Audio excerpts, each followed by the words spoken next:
Hello বন্ধুরা, আর কে কিচেনে আপনাদের সকলকে ওয়েলকাম জানাচ্ছি। আজকে আমি তৈরি করছি ঘরোয়া পদ্ধতিতে চাউমিন। তো চলুন দেখে নেওয়া যাক আজকের আমার ভিডিও। প্রথমে গ্যাসের ফ্লেম চালু করে একটা কড়ার মধ্যে দিয়ে দিলাম বেশ কিছুটা পরিমাণ জল, সামান্য লবণ দিয়ে জলটা হালকা গরম করে নিচ্ছি। জল যখন হালকা গরম হয়ে আসবে তার মধ্যে দিয়ে দিলাম 1 প্যাকেট চাউমিন।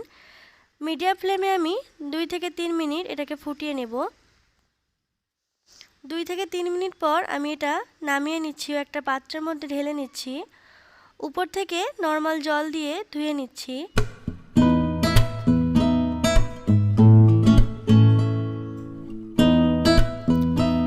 জলটা খুব ভালো করে ঝরিয়ে নেব।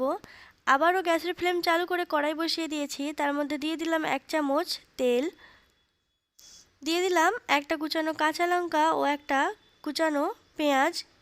আমি অর্ধেকটা পেঁয়াজ ব্যবহার করেছি। আর দিয়ে দিলাম একটা মিডিয়াম সাইজের কুচানো আলু।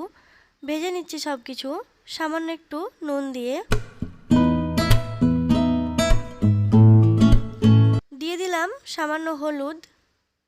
এখন ভেজে নিচ্ছি 2 থেকে 3 মিনিট মিডিয়াম আঁচে। 2 থেকে 3 মিনিট ভেজে নেওয়ার পর যখন দেখবেন আলুটা সেদ্ধ হয়ে এসেছে, তখন আমি কড়াইয়ের এক সাইডে সরিয়ে রেখে একটা ডিম ভেজে নিচ্ছি ওই তেলেই। তবে আপনারা চাইলে ডিম আগের থেকেও ভেজে তুলে নিতে পারেন। ডিমের মধ্যে সামান্য একটু নুন দিয়ে ভেজে নিচ্ছি। এখন আবারও সব কিছু একসাথে ভেজে নিচ্ছি 1 মিনিট। এরপর দিয়ে দিচ্ছি জল ঝরিয়ে রাখা চাউমিন।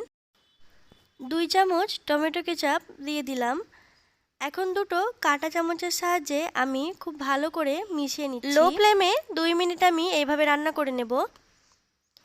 এখন একটা প্লেটের মধ্যে আমি পরিবেশন করে নিয়েছি।